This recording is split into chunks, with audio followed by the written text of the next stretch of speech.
Hello and welcome to Vox Markets. I am John Hewman and I'm delighted to be joined today by Alex Cheatle, CEO of TENG Lifestyle Group, which has delivered some fantastic results today. Welcome, Alex. Thanks very much. Good to be here. Yeah, good to have you on for the first time. It's the first time you've joined us on Vox. Perhaps the best place to start before we delve into the detail of the results today, which have really delivered on what you said you were going to deliver when you released the trading update back at the end of March. Perhaps you can introduce yourself, tell us a bit about the company you founded quite some time ago, I understand, and what it does. So we set up TENG to become the most trusted service business in the world. And where we are today is we help our members, individuals and their families, organize the best of dining, travel, music, theatre, sport, live entertainment, and retail. And we do all that, making our members very happy. But our members, most of them don't have to pay for the service. One of the things about our business model that's interesting is we get paid by wealth managers, private banks, retail banks, and premium credit cards to look after their customers. And then those financial services organizations make more money because they've got happier members that drives acquisition, retention, and customer profitability. And we have hundreds of thousands of active members who love our service. So that's taking us towards becoming the most trusted service business in the world. Yeah, it's really fascinating, and it's sort of, as you say, it's sort of that high end area of the market. It's almost like a concierge service, if I'm right in thinking. Yeah, I mean, a large part of it is a concierge service. So it's members telling us what they want and us organising it for them in those four areas: travel, dining, tickets, and retail. Although more and more we'll know about our members, and we will say to them, "I saw this and thought of you." So a member will say to us, "I never want to miss an Ed Sheeran concert or Six Nations match between England and Wales," and we'll say the tickets are going on sale later on this week. Let's get them for you using our industry contacts. Or somebody will know that somebody lives in Bath and they're particularly interested in wine tastings.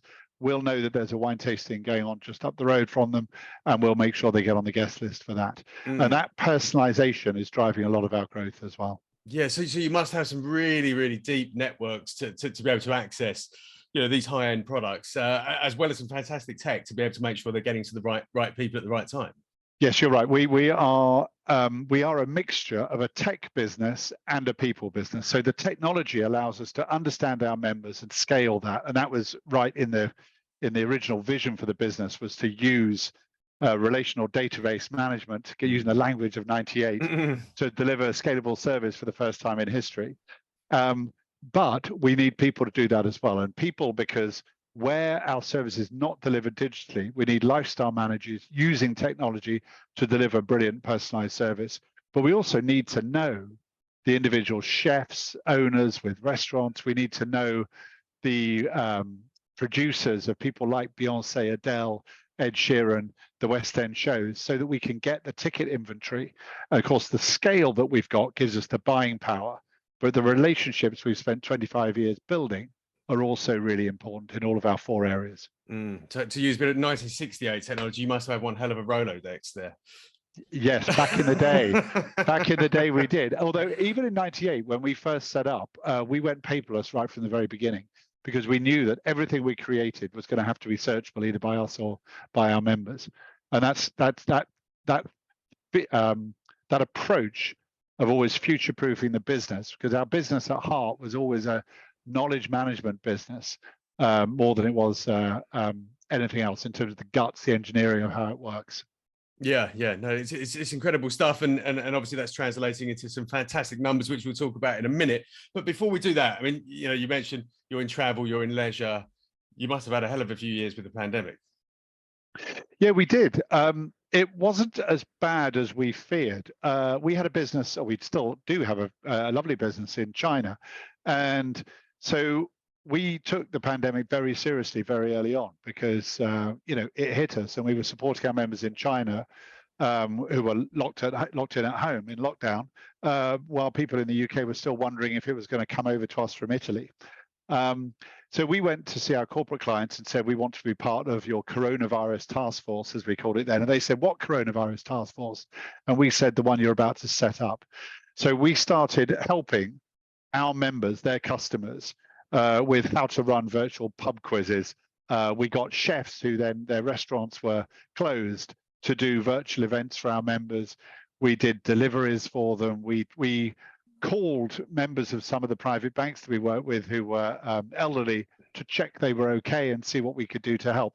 So actually our revenues during COVID, because we reacted so entrepreneurially, so decisively, only fell by 20%, which for a business that does travel, sweaty events like music, theatre, sport, comedy, and eating out is quite extraordinary. Yeah, it is amazing to show that resilience at what was an incredibly tough time. Let's talk about the numbers, because the pandemic is hopefully, fingers crossed, largely behind us. Travel, leisure is bouncing back strongly, and that's really coming through in the numbers. So perhaps talk us through the highlights of what that's looking like at the top line, and obviously then flowing through into profits. Yeah. So on the top line, we are year on year up 49%, and we're up well ahead of pre-COVID, and that is because we've got more members that we're activating. So we'll have an eligible base very often of, let's say, we'll have 100,000 multimillionaires that are given our service by a private bank or the top end of a retail bank. We might, when we first launched that service, only activate 5,000 of those members in the first year. Maybe in the second year, we'll activate another 2,500 and maybe another couple of thousand after that. So we can creep up on some of our programs to up to 30, 40% penetration. But we often start with just a few percent penetration. So it's about inspiring people with what we can do for them, then doing it well for them. So we build repeat use, and that grows our revenues, because we get paid essentially in line with the amount of activity that we do for a private bank or a retail bank or a credit card business. So our revenues growing 49% is largely because we had more active members on the programs that we already have, but we also had some of our corporate partners launch us to wider groups of members, and then we won some new contracts as well. So those are the building blocks that grow our business. So in terms of growing that membership, how much this year has come from, for example, the existing customer base and expanding that, or rather the existing relationships you have with private banks and wealth managers, and how much is it from new contracts? Let's give us a flavour of the mix there and what's been coming through. Yeah, in the half year, very roughly, we grew our revenues from about 20 million to just over 30 million. So just over 20 million to just over 30 million. And 7 million of that growth was from existing corporate partners, people like Coutts, NatWest in the UK, Barclays in the UK, people like SMTC, Nomura in Japan, people like Royal Bank of Canada and Scotiabank in Canada, and people like HSBC all over the world, Bank of America, Merrill Lynch in the States, paying us more. So 7 million of the 10 million was existing clients giving us more money to engage more members and engage them more profoundly. We then had a small benefit of FX. It's actually quite a material benefit. Another 2 million was FX, and the remaining 1.1 million was a mixture of supplier revenue. We do make some commissions in travel, and also some new contract wins. And this then, presumably there is an operational gearing effect. Looking at the numbers you mentioned, certainly at the trading update stage, profits are rising a lot faster than revenue growth. Yeah, so we are now, our EBITDA profitability is in the first half of this year was 5 million, which is more than we did in the whole of the previous year, or the year before that, or the year before that, or even in the years pre-COVID. So we have hit a step change in the business whereby we are now headed, we're touching distance and headed, we expect and hope and are targeting this half year, so from the end of February to the end of August, to reach cash generation and to meet Peel Hunt have got an expectation out in the marketplace that we'll achieve 11.9 EBITDA, and achieving that will mean cash generation. We're already at a positive PBT, and so we've hit that point of high growth and positive profit before tax, and all being well, cash generation in this half as well. Yes, it's the tipping point of hitting the scale that you needed to deliver that. That's right, and one of the reasons is when we back when we IPO'd at the end of 2017, we raised a bucket load of money, over 20 million pounds, to do two things: one, to digitize the business, and two, to go global. And both of those things cost us more money than we had in income. So that's why we needed to raise the money to invest it in those two things. And we've achieved that. So our digital platform is now live across multiple markets, almost all the world's top languages. It's in more than 40 markets behind gazillions of top, not gazillions, but about more than 50 leading global brands. Yeah. And it's out there. We're global. The platform's global. It's working really well. And so needless to say, as we've kind of got over the fixed costs of global expansion and the initial costs far more than the income coming in at the digital platform, we've now scaled the business, and a lot of our revenue now, around roughly 50% of the revenue that we get in drops to the bottom line. Yeah, I mean, global seems like a massively important thing for this business, because the market you're going after is a global one. This is Yes. citizens of nowhere, I think I've heard them described as. They are a global group. Yes, and it's interesting, when we get big in, let's say, Paris, if we're good at organizing things in Paris, that's good for our American members who go to Paris, our Brazilian members that go to Paris, our Japanese members who love Paris, the Brits, the Swiss. All of them, when they go to Paris, want slightly different knowledge base, but there's enough of an overlap that it really scales very well. And we deliberately grew in those 4 markets: retail, travel, dining, and live entertainment, because they scale globally as well. One of the many reasons that when we first set up, we helped people find reliable plumbers, and we dropped that like a hot brick after a couple of years, because one, it doesn't build trust, because people don't have consistently good experience even from the very best plumbers, and 2, it doesn't scale globally. Whereas the 4 that we've chosen do create trust. If you're good at it, you can deliver dining, tickets, travel, and retail very consistently and very well, and they're global.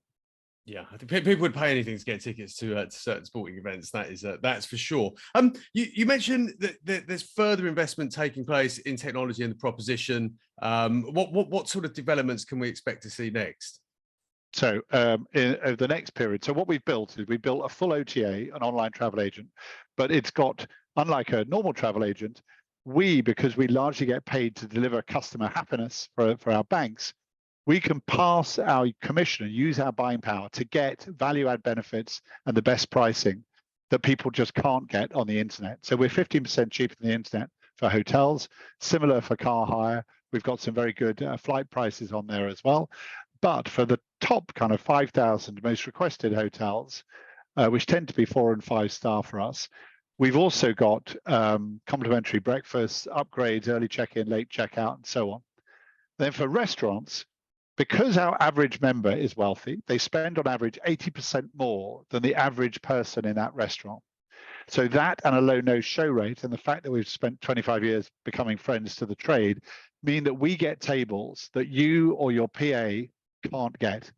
You certainly can't get them on a normal internet search engine or open table or something like that. So we've got access that nobody else can get, and then very often complimentary champagne and courses and so on. And then for tickets, everybody in the ticket market is either buying a £100 ticket for 95 and making £5 a ticket, something like that, or they're buying them for £100 if it's going to be a sold out event. They're trying to sell them for £200. We will buy a £100 ticket for Beyonce, Ed Sheeran, Hamilton, whatever it might be, and we'll sell it for £100, because what we get in customer happiness is worth it.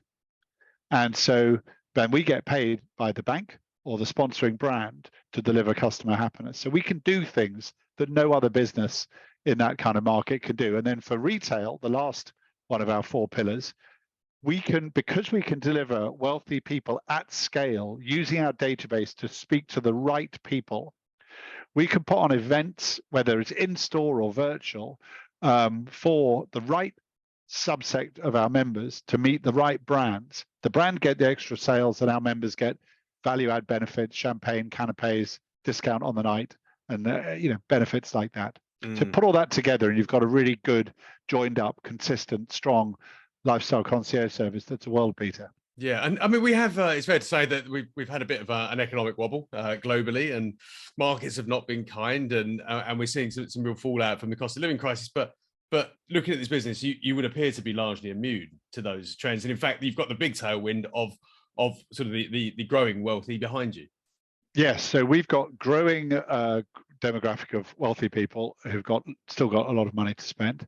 But on top of that, wealth managers and private banks tend to be making more money from our demographic than they've made since 2008, because our demographic are cash rich. And when interest rates go up, and most of our banking partners are not the glamorous fintechs, they're the huge incumbent big names. And so they make more money, as has been widely reported, from overall, they might have risks with corporate loans and whatever else, but from wealthy people with cash in the bank, they're making more money from that demographic than they've made since before Lehman's collapsed. And so then they say, well, if we're making more money from them, we can afford to spend more. We should be spending more on customer loyalty and customer acquisition. And so we're having a good time because of that. Yeah, yeah. Even though there's a sort of mini banking crisis going on in the background, it's yes. extraordinarily resilient. But not from our demographic. From our demographic, they're making more money than ever. So that's good for us. Yeah. Although actually we've grown every year since well before Lehman's collapsed, but in the year after Lehman's collapsed, we grew in that year, partly because our biggest clients at that time, again, wanted to hang on to their most valuable clients, not because they were making lots of money from high interest rates, but because they needed those assets sitting on their balance sheet. So that was also a benefit for us. We grew 33% in the year after Lehman Brothers collapsed. It would almost sound counter-cyclical, dare I say it. Well, I think, you know, we've done very well. We've grown every year since, I mean, gosh, apart from the pandemic when we had a 20% reduction, we've grown every year since 2003. Yeah, and presumably there's a lot to go after still. Lots of banks with wealthy customer bases that you can still sign up. Yeah, yes. So our highest value members, which tend to be very wealthy people that have got assets under management with a wealth manager or a private bank, today we've got 62,000 active members from an eligible member base of over 500,000. So it's about 11-12% penetration. Now, on our more mature programs, we're up at 35% penetration. In our next biggest group, what we call the high value members, not the very high value members, the high value members. So people that might have a premium bank account that they're paying for, and they might be earning 100, 150, 200,000 pounds a year, but they don't have assets under management with of any material amount with the sponsoring bank. They're still pretty valuable, not as valuable as the guys with AUM, but there we've typically got 3% penetration today. But again, on our more developed programs, we've got 10% penetration. So we could, on the face of it, grow our business 3 times just from our existing clients. But we don't want to grow our business only from our existing clients, albeit that's a great thing to do. We're also winning new clients very often, and some of them from competition who don't have our digital platform, don't have our consistent service quality, don't have all the other things that we've built over the last 5 years and before. But also we win new clients who have never had a concierge service before, and there's plenty of those out there all over the world. Yeah, that's amazing stuff. And yeah, so as we've said, it's really shining through in the numbers you presented today. Thank you so much for talking to us, and congratulations on a really fantastic set of numbers. Thank you very much. I appreciate it. No problem.